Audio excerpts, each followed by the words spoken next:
안녕하세요. 심화이론 시작됩니다. 이제 기본 이론은 거의 40강 가까이 됐었죠. 천천히 진행한 거고 그 전범위 빠지지 않고 다 진행한 거예요. 심화이론도 마찬가지인데 전범위를 다 진행하긴 하는데 조금 빨리 가겠죠? 좀 빨리 가겠죠. 어느 정도는 안다는 전제하에 갑니다. 너무 빨리 가진 않습니다. 나중에 진짜 빨리 가는 건 뭐 합기공이나 외학 특강 가면은 뭐 날라다녀요. 할 건 다 하는데. 자, 시작하죠. 이 과목이 2차 과목 40문제, 2차 과목의 1교시죠. 공인중개사 법령, 중개실무 40문제, 공법 40문제. 1번에서 40번까지 나온 과목이고요. 공인중개사 법령은 30문제. 작년, 재작년 그렇게 나왔고, 그다음 부동산 거래신고 등에 관한 법령, 거래신고, 외국인, 토지거래 허가 이쪽에서 5개 정도, 중개실무에서 5개 정도 이렇게 출제가 되고 있죠. 4페이지 가는데, 자, 공인중개사 법령의 구성 다 알죠? 법률, 대통령령, 국토교통부령. 그다음에 밑에 경매 대리 쪽은 대법원 규칙이 따로 만들어져 있죠. 지방자치단체 조례는 지자체 의회에서 만든 건데 지자체 조례는 그 수수료 쪽만 나와요. 뭐 자격시험에 응시하는 자, 등록을 신청하는 자, 분사무소 설치 신고하는 자, 자격증, 등록증, 분사무소 신고불증, 재교부 신청할 때 지자체 조례로 수수료를 납부한다. 그쪽만 출제가 되고 있고요. 자, 오른쪽에 5페이지는 요즘엔 잘 나오진 않아요. 이 법의 성격, 이 법은 부동산 중개에 관한 일반법이다. 기본법이고 이 부동산 중개에 관해서 가장 일반적이고 기본적으로 적용되는 법이에요. 그런 뜻이고 다음에 양가로 2번은 가끔 나와요. 이 공인중개사법은 민법에 대한 특별법이다. 5. 공인중개사법은 상법에 대한 특별법이다. 5. 이렇게 푸는 거예요. 이 법을 우선 적용하되 특별법 우선의 원칙에 따라 이 법을 우선 적용하되 이 법 규정 없을 땐 민법 또는 상법을 보충 적용한다는 말이지. 그 민법 적용하는 경우 있죠. 동그라미 2번. 우리 뒤에서 나오고 다 한번 들으셨던 건데 이 개공과 의뢰인과의 법률 관계는 즉 중개계약은 민법상 무슨 계약과 같다? 위임계약과 같다. 민법을 보충 적용하는 거지. 다시 시험 지문이에요. 개공과 의뢰인과의 법률 관계는 민법상 위임관계와 같다는 판례. 그래서 개공은 선량한 관리자의 주의로 중개를 할 의무가 있다 이거죠. 다음 협회의 경우는 이 법에 정해진 거도에는 민법 중 사단법인에 관한 규정을 준용한다. 민법 중 사단법인 되게 중요한 거죠. 상법 적용하는 건 이 중개행위는 개공의 중개행위는 영리목적이잖아요. 그래서 상법에서 말하는 상행위에 속한다. 상법에는 46조가 제목이 상행위인데 개수가 막 3, 40개 됩니다. 중개행위가 아니 그 상행위가. 근데 그 중에 중개에 관한 행위라는 것도 상행위로 적혀 있어요. 그렇죠. 우리 중개할 목적도 돈 벌 목적이니까 이것도 중개행위는 상행위라는 얘기죠. 자, 네, 사유법, 중간법, 혼합법 이건 뭐 역대 한 번 나온 지문인데 잘 내진 않아요. 자, 이 법은 공법적인 요소와 사법적인 요소가 합쳐져 있는 법이다. 이런 법을 사유법, 중간법, 혼합법이란대요. 자, 공법적인 요소는 국가와 개인 간의 법률 관계니까 개공의 여러 가지 의무, 위반시 받는 제재 이런 것들이 다 공법적인 요소. 사법적인 요소는 개공과 의뢰인과의 법률 관계, 또 당사자 간의 계약 이런 것들, 뭐 보수 청구권, 또 의뢰인이 손해배상 청구하는 권리 뭐 이런 것들은 다 사법적인 성격이다 이 말이죠. 다음 페이지 국내법 패스. 자, 법의 제정 목적, 법의 1조 들어가요. 총칙은 문제가 2문제 정도 나오거든요. 총칙은 법의 1조, 법의 2조, 법의 3조로 구성돼요. 법의 제정 목적, 그 다음에 이 법에서 주로 사용되는 용어의 정의, 그 다음에 중개 대상물 이렇게 구성이 되어 있어요. 주로 이제 여기서 출제가 되고 있죠. 자, 법의 목적. 이 법의 목적은 세 군데로 쪼갤 수가 있어요. 첫 번째, 공인중개사의 업무 등에 관한 사항을 정하여 그 전문성을 제고한다. 공인중개사의 전문성 제고 이러면 돼. 공인중개사 전문성 제고. 두 번째, 부동산 중개업의 건전한 육성. 중개업의 건전한 육성이에요. 육성. 뭐 지도, 뭐 규율 다 틀려요.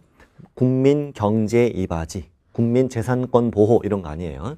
그래서 공인중개사의 전문성 제고, 부동산 중개업의 건전한 육성, 그다음에 국민 경제 이바지 이러면 됩니다. 20회 이후로는 출제 안 됐어 아직. 20회까지가 마지막으로 나온 거예요.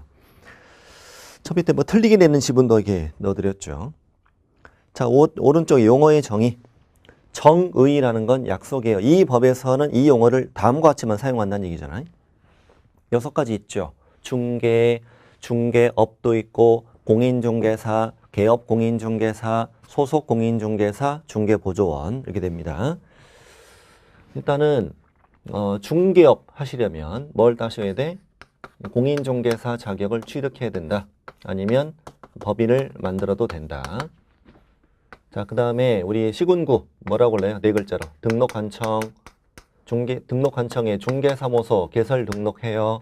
그러면 이자는 뭐가 되고? 개업공인중개사. 개업공인중개사는 종류가 3이 있죠. 새로 만들어지는 건 공인중개사인 개업공인중개사, 법인인 개업공인중개사가 있고 우리 부칙상 개공도 있죠. 개업공인중개사가 되면 뭘 할 수 있다? 중개업을 할 수 있다. 자, 중개업을 먼저 할 거예요. 책은 중개부터 있지만 중개업은 우리 교과서 12쪽 중개업 갑니다. 자, 중개업이란 우리 다 알고 있어요. 중개업이란 다른 사람의 의뢰에 의하여 일정한 보수를 받고 중개를 업으로 행하는 것을 말한다. 자, 그럼 중개는 뭐냐 이거죠. 중개는 일단 중개는 앞에 있어요. 저는 꼭 찾아드리고 싶어서 그래요. 7페이지에서 7페이지. 7페이지 그것도 잠깐 다시 볼게요, 또.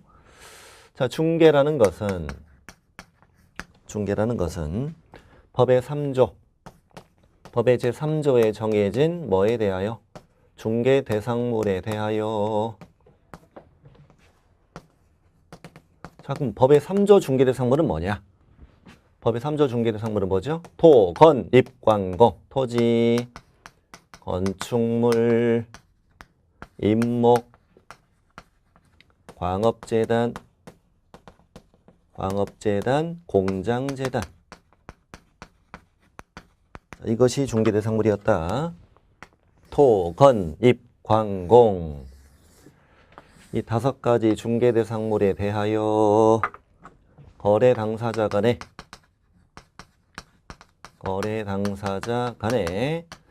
매매 계약을 알선하는 건 중개에 해당한다. 5. 교환 계약을 알선하는 것은 중개에 해당한다. 5. 임대차 계약을 알선하는 것은 중개에 해당한다. 5. 이것만 있나? 지상권, 지역권, 전세권, 저당권도 있지. 그래서 이걸 뭐라고 표현해요? 그 밖에 다른 권리의 득실, 변경에 관한 행위, 이 모두를 알선하는 것을 말한다. 이것이 중개다. 자, 그러니까 이 칠판에 지금 방금 적은 것이 어떤 관계냐면, 자, 5가지 물건이 뭐고? 중개대상물이고, 5가지 물건이 중개대상물이고, 이 5가지 물건에 대해서 당사자 간의 계약의 체계를 알선하는 것이 뭐고? 중개고, 이 전체 덩어리를 돈 받고 개설하면 뭐고? 중개업이고, 이걸 하려면 증 따나 법인 만들어 등록관청에 등록해 개공이 되어야 돼요. 이런 연결 관계는 일단 딱 이해를 하셔야지. 네, 우리 기본 이론에서 했던 거예요. 자, 그러니까 다시 의뢰받고 또 보수받고 또 이 중개를 업을 하고 싶으면 자격증 따서 아니면 법인 만들어 등록해서 개공되어야 돼 이 말이지. 그러면 당연히 뭘 하지 않고 등록하지 않고 뭐 한 자, 중개업을 한 자는 처벌된다. 3년 이하 징역 또는 3천만 원 이하 벌금. 무거관직상 2. 무등록 중개업자. 무거관직상 2. 등록하지 않은 자가 뭐 하면? 중개업을 하면 처벌된다. 이런 말인 거죠. 자, 이제 시작합니다. 본론 시작합니다. 12쪽. 일단 중개업의 용어의 정의는 뭐 이런 걸 틀리냅니다. 자, 중개업이란 다른 사람의 의뢰에 의하여 보수의 유무와 관계없이 중개를 업으로 행하는 것을 말한다. X. 자, 보수받지 않으면 뭐가 아니다? 중개업이 아니다. 다시 보수받지 않으면 중개업이 아니다. 외워야 되죠. 또 어쩌다 우연히 한 번 했다. 이건 중개업이 아니다. 네. 업으로 해야만 중개업이 된다 이거죠. 그리고 이제 12쪽이 맨 밑에 있는 말은 자격증 따서 등록해서 중개업 할 수 있다는 말이죠. 그리고 자격증 유무와 관계없이 중개사무소 개설 등록하지 않고 중개업을 했다면 3년 이하 징역 또는 3천만 원 벌금에 처한다 이 말이죠. 자, 오른쪽에 그 지문이 되게 중요하죠. 자, 칠판 보세요. 개업 공인중개사가 의뢰받고 보수받고 중개를 업으로 하는 것은 중개업에 해당한다. 5. 등록하지 않은 자가 의뢰받고 보수받고 중개를 업으로 하는 것은 중개업에 해당한다. 5. 다시 의뢰받고 보수받고 중개를 업으로 했으면 개공이 해도 중개업, 등록하지 않은 자가 해도 중개업이에요. 자동차를 몰고 가면 면허증이 없는 사람이 몰고 가도 운전인 거예요. 다만 밥 먹냐 콩밥 먹냐의 차이다. 그래서 지문 주의하시라. 등록하지 않은 자가 의뢰받고 보수받고 중개를 업으로 하는 것은 중개업에 해당하지 않는다. X. 중개업에 해당한다. 다만 처벌된다. 처벌된다. 자, 동그라미 3번. 보수를 받지 않고 중개했다거나 어쩌다 우연히 한 번 했다면 이건 뭐가 아니다? 중개업이 아니다. 자, 그리고 밑에 판례. 판례가 중요합니다. 여기 있는 대파는 전부 다 등록하지 않은 자죠. 등록하지 않은 자가 중개업을 했냐 안 했냐 이거에 관한 판례인 거죠. 밑에 첫 번째 판례는요. 이자는 개공이 아닌데 무려 땅 5만 평이나 중개했죠. 그리고 다음 달 중개 보수를 복비를 받기로 약속돼 있었죠. 근데 받기 전에 걸렸잖아. 받기 전에. 받기 전에 걸렸을 때 처벌할 수 있다 없다?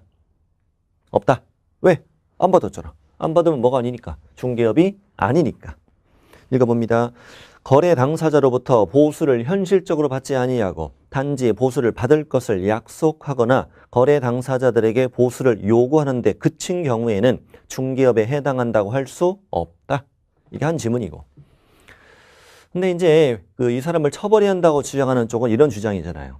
아니 너 지금 안 받은 건 맞지만 너 받기로 약속돼 있잖아. 그리고 안 걸렸으면 받았을 거잖아. 그러면 지금 처벌이 안 된다는 게 말이 돼? 어차피 받을 건데 이런 주장한 거죠. 근데 판사님은 뭐라고 얘기했나? 그 다음부. 공인중개사법은 보수의 약속 요구 행위를 별도로 처벌하는 규정을 두고 있지 않다. 또 무등록 중개행위 위반죄, 미수범을 처벌하는 규정도 존재하지 않는다. 따라서 밑줄 부분. 중개사무소 개설 등록하지 않은 자가 부동산 거래를 중개하면서 그 보수의 약속 요구한 행위를 공인중개사법 위반죄로 처벌할 수 없다. 안 받으면 무조건 중개업이 아니다 이거죠. 보수를 받고라고 법이 만들어져 있기 때문에. 저 밑에 중개 보수를 개공의 입장으로 본다면요. 이 보수를 밑에 더 뒤에서 배운 건데 개공은 중개 보수 한도를 초과하면 1년 이하 징역 1,000만 원 이하 벌금이잖아요. 우리 금지행위 판매 명수, 관직상투, 판매 명수, 법비 초과는 1-1이잖아요. 1-1. 또 초과된 부분은 무효죠. 그래서 이런 판례가 있죠.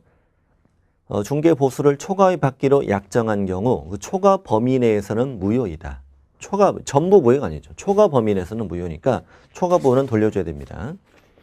다음 페이지에 분양대행 이런 것도 잘 나오는데 분양대행은 중개와 구별되는 업무죠. 그러니 분양대행하고 받게 되는 보수는 중개보수 적용하고 안 하고 그래서 어떤 시험 지문이 잘 뜨죠? 거기 밑에 위에서 14페이지 저 위에서 네 번째 줄 나오죠. 개공이 상업용 건축물 주택의 분양을 대행하고 중개보수를 초과해서 받는 행위는 금지행위다. 그러면 X. 이건 중개업이 아닌 경우는 중개보수가 적용되지 않는다는 얘기죠. 자, 업. 보수 있고 업으로 갑니다. 업이라는 건 계속적 반복적으로 하는 것인데 업이라는 것을 딱 횟수로 특정할 수는 없는 거잖아요. 그러니 판사님은 이 업이냐 아니냐의 판단은 행위의 목적, 규모, 횟수, 기간, 태양 등 여러 사정을 종합적으로 고려해서 사회 통념에 따라 판단해야 된다 이렇게 얘기하는 거죠. 그래서 밑에 판례는 이 슈퍼마켓 아저씨였잖아. 슈퍼마켓 아저씨가 동네 아는 사람 두 사람을 우연히 연결해주고 전세 계약이 체결된 거죠. 근데 이 두 사람이 임대인과 임차인이 슈퍼 아저씨한테 고맙다고 아유 우리 감사비 좀 드리고 싶은데요. 그랬더니 아저씨가 아이 그러지 마. 우리 사이에 아유 그런 거 주는 거 아니야. 주려면 한 50 주던가 그냥. 이렇게 해서 이제 50씩 받았다 이거야. 받았을 때 과연 이게 중개업으로 처벌할 수 있냐 없냐에 관한 내용이었죠. 그때 판사님 뭘 했어요? 등록하지 않은 자인데 우연히 단 한 번 중개를 했다면 뭘 받았어도 보수를 받았어도 이걸 중개업이라고 볼 수는 없다 이렇게 하는 거죠. 아무튼 우연히 뜨면 뭐가 아니야? 중개업이 아닌 거예요. 그 판례 위에 동그라미 3번 남 출제된 건데 보수를 받고 중개를 업을 했는데 특정 중개대상물 대상으로 했다. 그래도 중개업에 해당한다. 예를 들면 보수 받고 오로지 토지만 중개를 업을 한 경우도 중개업에 해당한다. 오 이렇게 출제된 거예요. 그러니까 한번 참고해 주세요. 참고해 주시고 밑에 두 번째 판례는 컨설팅 업자예요. 부동산 이용개발 거래 상담하는 컨설팅 업자인데 그자는 개공이 아니죠. 근데 컨설팅에 부수하여 중개 행위를 하다 걸린 거예요. 이때 이자는 나는 처음부터 중개를 하려고 했던 게 아니라 컨설팅에 부수하여 그냥 자연스럽게 중개가 된 거다. 이거면 중개업이 아니지 않냐. 그랬더니 판사님이 그랬다고 해서 중개업에 해당하지 않는다고 볼 것은 아니다. 네가 아니라고 하니까 아닌 것은 아니야. 문제 풀 때는 컨설팅에 부수하여 중개 행위를 했을 경우 중개업에 해당하지 않는다. 그러면 X. 중개업에 해당할 수 있다. 그러면 O. 이렇게 푸는 거죠. 뭐 보수, 그다음에 계속했다 이 말은 이 안에 내포되어 있는 거예요. 판례는 그 핵심. 컨설팅에 부수해서 했을 때는 이것도 중개업이냐 아니냐 이거죠. 아닌 건 아니다. 중개업에 해당할 수 있다. 이런 말이에요. 다음 저 밑에 양가로 3번 되게 중요한 거죠. 무자격자의 중개 보수청권. 그러니까 이거 이제 등록하지 않고 중개업을 했을 때는 처벌되는데 이자의 주장은 이 사람 참 대단한 사람이에요. 뭐라고 하냐면 그래요. 나 중개업 했어요. 중개업 했고 나 빵 갈게요. 나 빵 가는데요. 보비는 줘요. 이런 상황이에요 지금. 나 간다고 감옥 가는데 내가 중개를 했으니까 보비는 달라고 그랬던 거예요. 대단한 사람이죠. 인생 이렇게 살아야 돼 정말. 근데 이제 규정이 법 규정에 따라 하는 건데 공인중개사법은 무등록 중개업했을 때 처벌한다는 규정만 있지. 처벌한다는 규정만 있지 이자가 중개 보수를 받을 수 있느냐 없느냐에 관한 규정이 없는 거예요. 그래서 판사님이 이렇게 얘기해줘요. 자, 공인중개사 자격증을 따야 돼. 얼마나 따기 힘들어. 우리 공부하기 힘들잖아요. 또 등록 기준도 갖춰야 되니까 사무소도 갖춰야 되고 비용도 많이 들어. 또 결격사유가 없어야 되니까 정상인이어야 돼. 그럼 이 세 요건을 다 갖춘 자에게만 중개업을 허용하는 이유는 뭘까? 그럼 결국 그자들에게만 경제적 이익을 주겠다는 쪽으로 해석해야 되는 거 아니겠냐. 그래서 그 15쪽에 보면 판례가 있는데 판례에서 밑줄 쳐진 부분만 보시면 돼요. 그 윗거는 그냥 참고하시고. 자, 중개사무소 개설 등록에 관한 공인중개사법 관련 규정들. 이게 바로 증 따라, 등록 기준 갖춰라, 결격이 없어라. 이 등록과 관련된 규정들은 자격이 없는 자가 등록하지 않은 채 중개업을 했을 때 그 체결한 보수 약정 효력을 제한하는 강행 규정으로 봐야 된다는 거야. 자, 그래서 밑에 자격이 없는 자가 등록하지 않은 채 중개업을 했다면 그 보수 약정은 뭐다? 무효다. 그래서 제가 중요한 단어 뭐랬어? 중개업이 중요하다. 중개업. 중개업하면 무효다. 무효. 근데 밑에 판례. 또 하나 판례가 있는데 이자도 자격은 없는 자인데 우연히 단 한 번 타인 간의 거래를 중개한 거예요. 그럼 일단은 이자는 중개업이 아니네. 중개업이 아니라면 그 보수 약정이 강행법규 위배로 무효가 될 것은 아니다. 무효는 아니다. 유효다. 그런 거죠. 다만 이어지는 부분 뭐냐면 이자는 자격이 없는 자잖아요. 예, 근데 우연히 단 한 번 중개했기 때문에 중개업은 아니라서 보수를 받을 수는 있다 이거야. 받을 수 있는데 문제는 이자는 개공이 아니다 보니까 복비 한도를 초과해서 받았어도 이자를 처벌할 수 없는 문제가 생기는 거예요. 그래서 너무 과다한 경우에는 어떻게 되느냐. 민사에 따라 신의 측의 반환이 가백 청구할 수 있도록 한다 이거죠. 그래서 과다하지 않은 범위 안에서는 유효다 이렇게 얘기합니다. 다시 뭐라고요? 이렇게 메모하셔도 돼. 과다하지 않은 범위 안에서는 유효다. 유효. 그럼 정리해보면 이거예요. 둘 다 자격이 없는 자야. 둘 다 등록하지 않은 자예요. 그런데 첫 번째 자는 뭘 했어요? 중개업을 했어요. 그랬을 때는 그 보수 약정은 뭐가 되고 무효가 되고 이것이 뭐가 아니라면 중개업이 아니라면 그 보수 약정은 무효가 아니라 유효다. 과다하지 않은 범위 안에서는 유효다 이거죠. 핵심이 뭔지 알겠죠? 중개업이냐 중개업이 아니냐에 따라서 무효냐 유효냐가 결정이 되는 것이다. 이 공식 잘 알아두셔야 되네. 네.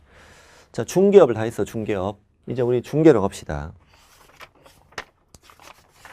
어디냐면 이제 7페이지. 7페이지. 자, 중개는 토, 건, 입, 관공에 대하여 거래 당사자 간에 뭐 이런 지문도 내요. 매매를 알선하는 건 중개에 해당한다. O. 교환을 알선하는 건 중개에 해당한다. O. 이것도 출제됐고요. 임대차를 알선하는 건 중개에 해당한다. O. 근데 지상권 설정계약 알선에도 중개죠. 땅 주인과 비 사이에 지상권 설정계약 도와주는 것도 중개고, 지역권 설정계약 도와줘도 중개고, 전세권 설정계약 도와줘도 다 중개인 거예요. 그러니 그 밖에 나머지 권리의 득실 변경이거나 행위, 이 모두를 알선하는 것이 중개이다 라고 쓴 거죠. 거래 당사자는 매매부터 행위까지를 하는 건데, 자, 매매 교환은 소유권의 득실 변경에 관한 행위고, 임대차는 임차권 득실 변경에 관한 행위인 거예요. 그러니 매매 교환 임대차는 다 이 안에 포함되죠. 권리의 득실 변경에 관한 행위, 이 안에 포함되는 거죠. 그 밖에라고 쓰고 앞에다 세 가지 예를 들어놓은 거야. 오이, 당근, 호박, 그 밖에 채소, 이런 식으로. 새우깡, 양파림, 뭐 포카칩, 그 밖에 과자, 이런 식으로 쓴 거죠. 그러니 매매 교환 임대차 그 밖에는 이 문장에서 빼도 문장은 맞는 거죠. 이렇게 거기 7페이지 안에 있는 지문 연습하는 거예요. 중개 대상물에 대하여 거래 당사자 간의 권리의 득실 변경에 관한 행위를 알선하는 것을 말한다. 그래도 맞다는 거. 맞다는 거. 자, 두 번째 지문. 두 번째 지문이 어려워요.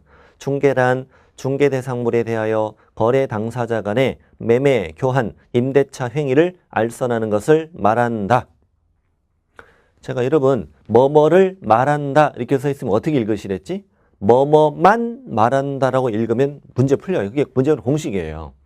자, 그러면 다시 매매, 교환, 임대차를 알선하는 것을 말한다 이러면 매매, 교환, 임대차를 알선하는 것만 말한다. 그러면 틀린 거지. 그것만 중개인 건 아니죠. 그것만 중개인 건 아니니까 틀림. 뭐뭐를 말한다 이럴 때 이렇게 푸는 거예요. 근데 세 번째 보면은 중개 대상물에 대하여 당사자 간의 교환 계약에 성립하도록 알선하는 행위는 중개에 해당한다. 이거는 맞는 거지. 매매를 알선하는 건 중개이다. 오, 교환을 알선하는 건 중개이다. 오, 이런 거 맞는데 매매, 교환, 임대차 행위를 알선하는 것을 말한다. 이러면 틀린다는 거죠. 일단 중개라는 용어의 개념이야, 개념이고 그 다음 페이지 이 중개에서 공부할 건 세 가지만 공부하면 돼요. 자, 중개할 수 있는 물건, 우리가 중개할 수 있는 권리, 우리가 중개할 수 있는 행위, 이걸 공부하는 거예요. 세 가지 공부하면 중개는 끝난 거예요.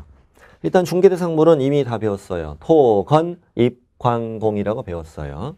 자, 그러면 여러분 자동차는 중개 대상물이다 아니다? 이 법상 중개 대상물이 아니다. 그럼 자동차 매매를 알선했으면 이 법상 뭐가 아니다? 이 법상 중개가 아닌 거지. 이 법상 중개가 아니라는 건 자, 자동차 매매 알선은 중개가 아니야. 그럼 자동차 매매 알선을 돈 받고 계속해도 중개업이 아니야. 그러니 자동차 매매 알선을 돈 받고 계속하기 위해 자격증 딸 필요는 없어. 이 말인 거죠. 이런 뜻이었죠. 만약에 자동차가 우리 중개대상물로 들어오면 앞으로 자동차 중개업을 하기 위해선 공인중개사 자격증을 따야 된다고요. 그러니까 우리한테 줄 예정이 없죠. 그럼 이걸 거꾸로 얘기하면 토, 건, 입, 광, 공은 뭐고? 중개대상물이고 이 다섯 가지 물건에 대해서 계약 체계를 알선하는 건 뭐고?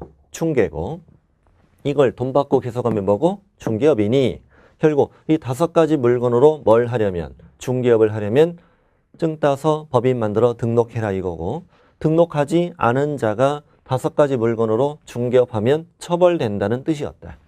그러니 결국 이런 말이다. 우리만 중개업을 할 수 있는 물건이란 뜻이다. 우리만 중개업을 할 수 있는 물건, 우리만 중개업을 할 수 있는 권리, 우리만 중개업할 수 있는 행위라는 의미를 가지고 있다고요. 자, 이 내용은 밑에 다 적혀 있어요. 지금 8페이지 동그라미 1번, 2번, 3번 이 적혀 있어요. 토, 건, 입, 광, 공이 아니면 중개대상물이 아니라고 문제를 푼다는 얘기예요. 근데 저 밑에 있는 권리금 있잖아. 이 권리금 판례는 개공이 주인공이었잖아. 개공. 개업공인중개사가 주인공인데 이 권리금은 중개대상물 이다 아니다? 아니잖아요. 지금 상가 임차인이 건물을 파는 게 아니라 내 가게를 파는 것이었잖아. 그래서 판례는 뭐라고 얘기하죠? 권리금이라는 것은 영업용 건물의 영업시설, 비품 등 유형물, 거래처, 신용, 영업상 노하우, 점포, 위치에 따른 영업상의 이점, 무형의 자산적 가치, 그러니까 시설물 또는 무형의 자산적 가치 이런 것들은 뭐가 아니다? 중개대상물이 아니다. 그러면 권리금의 수수를 알선한 행위는 이 법상 중개가 아니다. 따라서 여기에 중개보수가 여기에 적용되지는 않는다. 그래서 권리금 알선해주고 중개보수 초과 위반이 아니다 이거죠. 왜? 중개가 아니니까. 중개보수라는 건 중개에만 적용된다는 얘기죠. 그러니까 아까 이제 두 가지 본 거예요, 우리가. 개공이 등록하지 않은 자는 5가지 물건으로 중개업하면 처벌된다. 또 개공이 5가지 물건으로 중개업했을 땐 중개보수가 적용되고 초과하면 안 되고. 근데 개공이 중개한 물건이 중개대상물이 아니라면 중개가 아니니까 이 법상 중개보수가 적용되지 않는다 이런 말을 하고 있는 거죠. 자, 오른쪽 물건 끝났어요. 권리인데 중개대상 권리냐 아니냐에 관한 내용이에요. 이게 중개대상이 되려면 적어도 토지나 건축물에 성립되는 것이어야 될 것이고 그리고 계약으로 득실 변경되는 권리여야 돼요. 여러분 민법에서 권리의 득실 변경되는 원인이 두 가지가 있잖아요. 법률 행위, 법률의 규정. 법률 행위는 3가지가 있지만 대표적인 계약이죠. 계약으로 득실 변경되는 권리여야 중개가 되는 거죠. 법률의 규정에 따라 자동으로 발생하는 건 중개가 될 수 없는 거죠. 자, 이걸 지금부터 보는 거예요. 자, 오른쪽에 9쪽에 중개대상 권리 소유권 들어가죠. 들어가요. 그다음 지상권, 지역권, 전세권 들어가나요? 지상권, 지역권 토지에 성립되고 전세권은 토지나 건물에 성립되잖아요. 그러면 지상권, 지역권, 전세권의 그 취득 원인은 계약이에요? 법률의 규정이에요? 법률의 규정이라고요? 아니, 땅 주인하고 나하고 이렇게 눈만 이렇게 다 마주치면 권리가 생겨요? 아니죠. 땅 주인하고 나하고 지상권 설정 계약하고 등기하여 그 권리를 취득하는 거죠. 그러니까 이 3가지는 다 중개할 수 있다 없다? 있다. 이게 지상권, 지역권, 전세권은 중개대상 권리냐? 그러면 오. 또 지상권, 지역권, 전세권 설정 계약과 이전 계약은 중개할 수 있냐? 오. 이렇게 풀면 돼요. 그럼 결국 지상권, 지역권, 전세권의 중개업은 등록한 개공만 할 수 있다는 의미인 거죠. 등록하지 않은 자가 지상권, 지역권, 전세권 중개업하면 처벌된다는 말인 거죠. 그런 말입니다. 다음 밑에 저당권. 저당권 이게 중요하잖아요.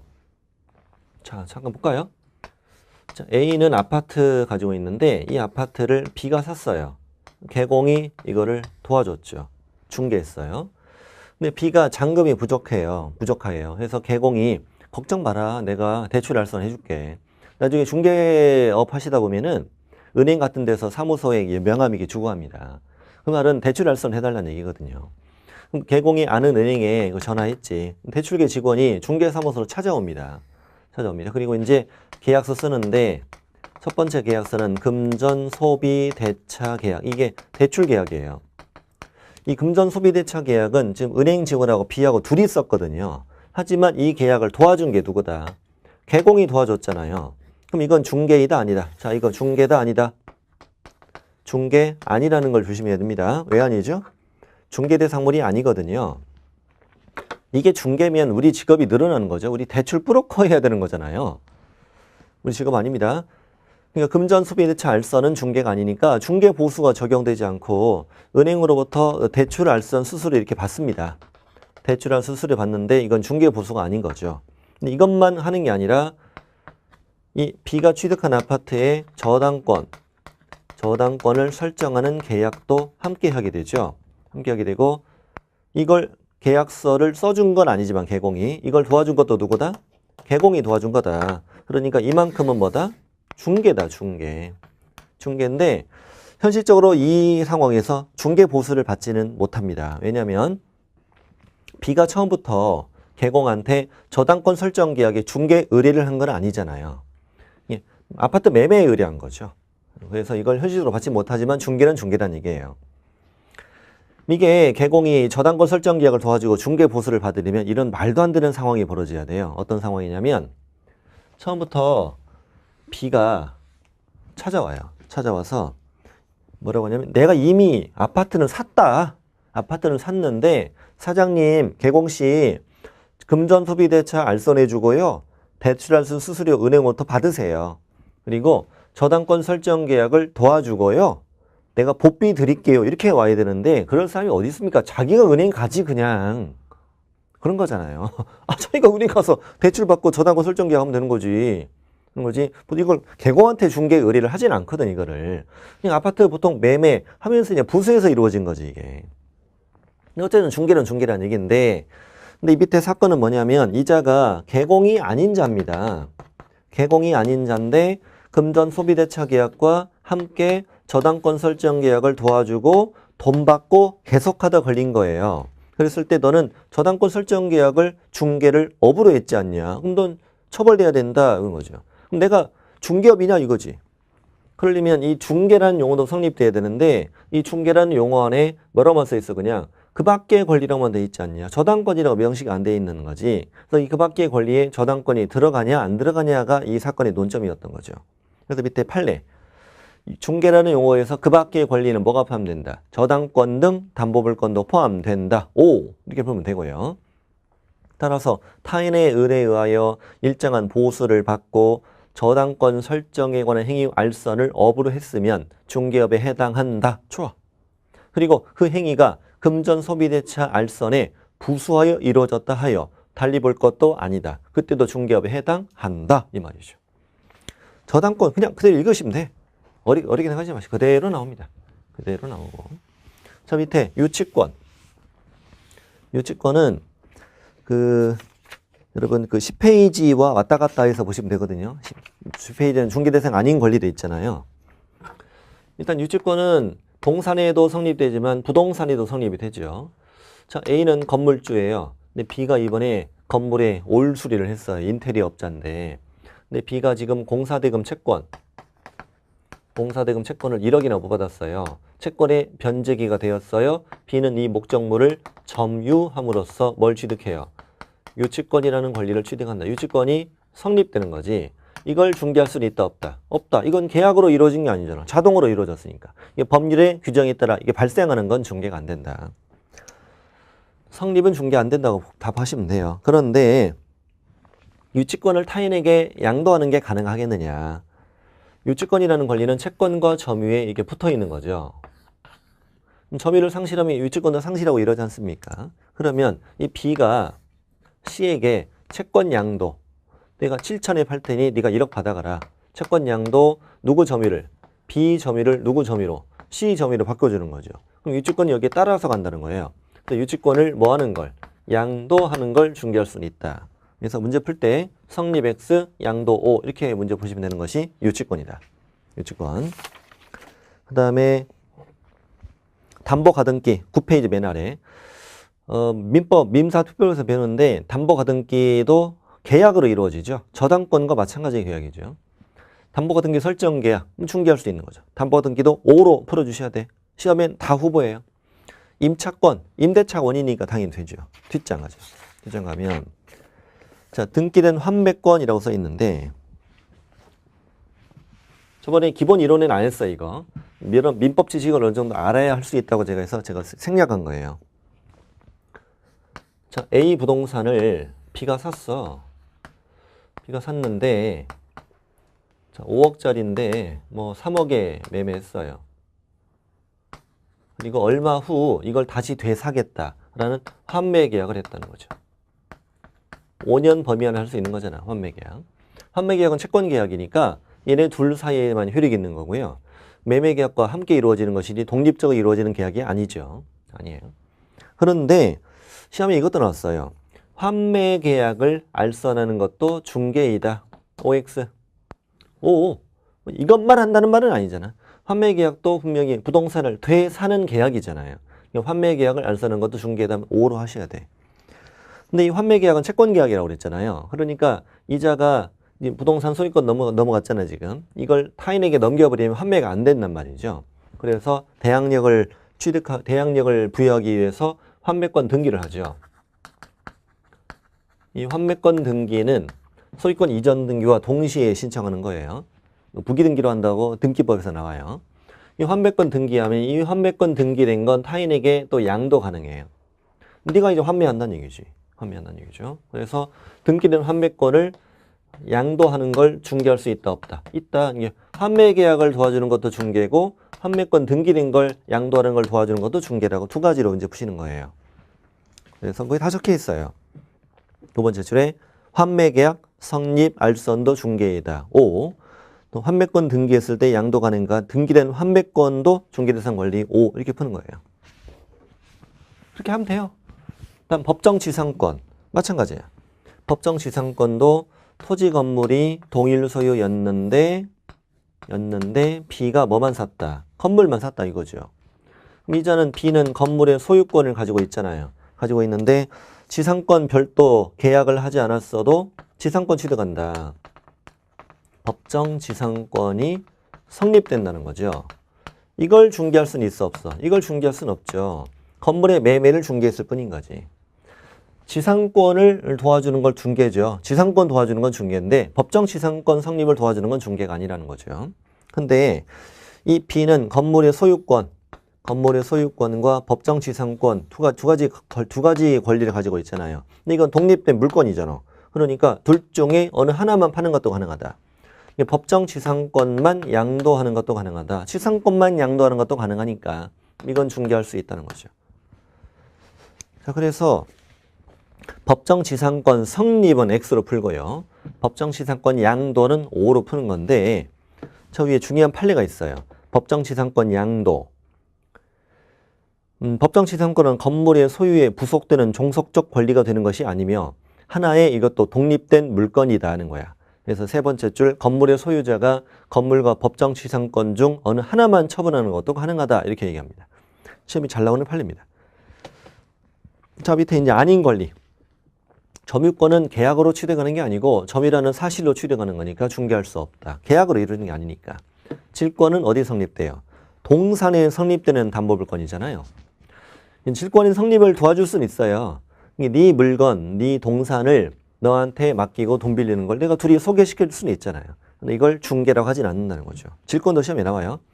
유치권 성립 X, 유치권의 법정지상권 성립도 X, 밑에 법정저당권이라고 되어 있는데 민법의 649조의 법조문이에요. 거기 민법 적어드렸잖아요. 법정저당권은 뭐냐면 이런 겁니다. 법정저당권이라는 건 지금 토지 소유자는 A입니다. 근데 B가 토지를 임차하여 건물을 소유하고 있다는 얘기예요. 그럼 B는 A에게 토지의 차입을 줘야 되잖아. 근데 무려 몇 년간? 2년간의 차임이 연체가 된 거예요. 연체가 된 경우는 이 토지 소유자는 이 건물을 압류할 수 있으며 이 압류를 했을 때 이걸 저당권이 성립된 것으로 본다는 민법의 조문이에요. 이 저당권은 원래 계약으로 성립되는데 이 경우는 자동으로 성립된 거죠. 이게 법정 저당권 성립 X. 이게 법정 들어가고 성립 들어가면 다 중개가 안 되는 거예요. 분묘 기지권은 왜 못 파냐? 누가 사 이걸? 아니 우리 남의 땅에다가 우리 조상님을 모시기 위해서 분묘를 설치하고 이 토지를 사용할 수 있는 권리잖아요. 이 권리를 팔면 남이 우리 조상님을 모셔준다는 말이에요. 이거는 팔 수가 없는 거예요. 이거는 분묘기지권은 X로 문제 푸시면 돼요. 광업권 아주 가끔 나오는데 광업권은 뭐냐면 광물을 채굴할 권리예요. 국가가 그 권리를 부여하고 이건 거래가 되지 않아요. 그래서 뭐라 헷갈리게 되는 거냐면 광업재단은 O잖아요. 광업권 이건 X로 문제 푸는 연습이에요. 그래서 오른쪽에 표로 이제 다 배웠네. 소유권, 지상권, 지역권, 전세권, 저당권 이렇게. 그다음에 유치권의 양도, 법정지상권의 양도, 임차권, 그다음에 등기된 환매권. 오른쪽엔 점유권 X, 질권 X, 유치권 성립, 법정지상권, 법정저당권 성립 X, 분묘기지권, 광업권, 어업권, 특허권. 옛날에 10년 전에 특허권도 나왔었어요. 다 X로 문제 보시면 된다. 드디어 이거 다 했다 우리. 오늘 권리 이거 다 했네. 이제 행위는 아까 그 권리에다가 그냥 행위만 붙인 거예요. 매매, 교환, 임대차 계약 중개할 수 있잖아요. 지상권, 지역권, 전세권, 저당권, 설정 계약도 O, 이전 계약도 O, 유치권의 양도 계약도 O, 법정 지상권의 양도도 O, 환매 계약도 아까 오라고 그랬죠. 자, 반가로 2번에 있는 건 잘 나오진 않아요. 이건 중개할 수 없는 행위예요. 중개를 할 수 없는 거. 상속, 어떻게 중개합니까? 말도 안 되지. 이게 문제도 잘 내지도 않아요. 상속 어떻게 중개해? 아버지 돌아가시는데 옆에 앉아가지고 막둥이 한 필지 더요. 뭐 이럴 수는 없잖아요. 경매, 공매는 입찰로 해서 취득하잖아요. 입찰. 어떤 계약을 하는 게 아니라. 그러니까 중개할 수 없는 거죠.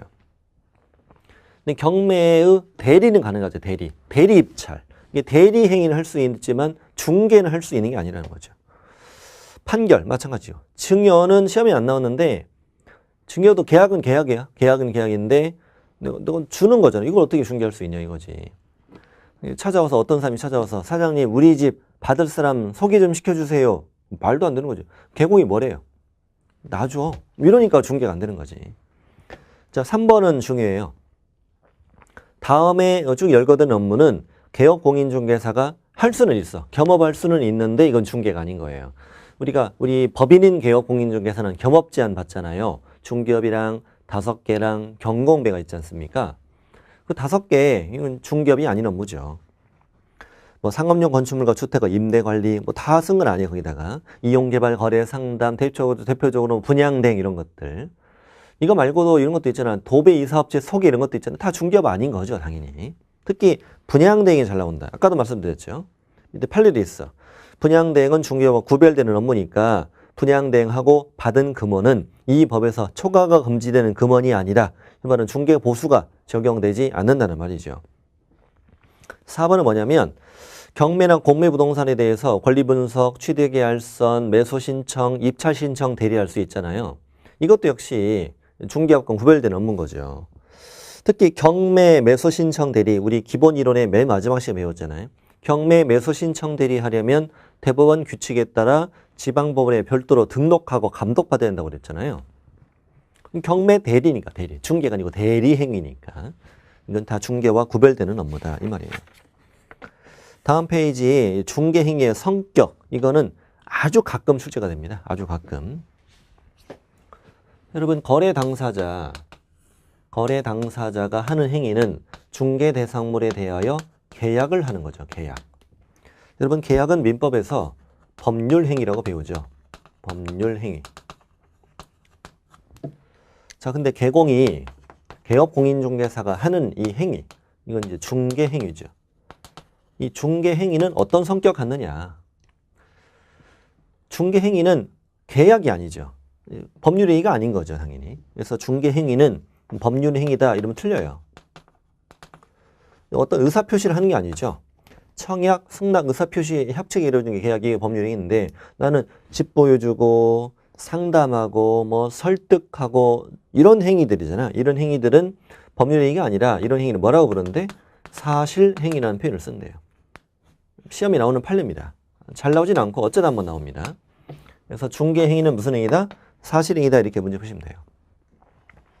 판례에 적혀 있죠. 중개 행위는 당사자 사이에 매매 등 법률 행위가 용이하게 성립할 수 있도록 조력하고 주선하는 사실행위라 할 것이다. 어떤 사연에서 이 판례가 나왔냐는 몰라도 돼요. 몰라도 되고 그냥 결론 말해주세요.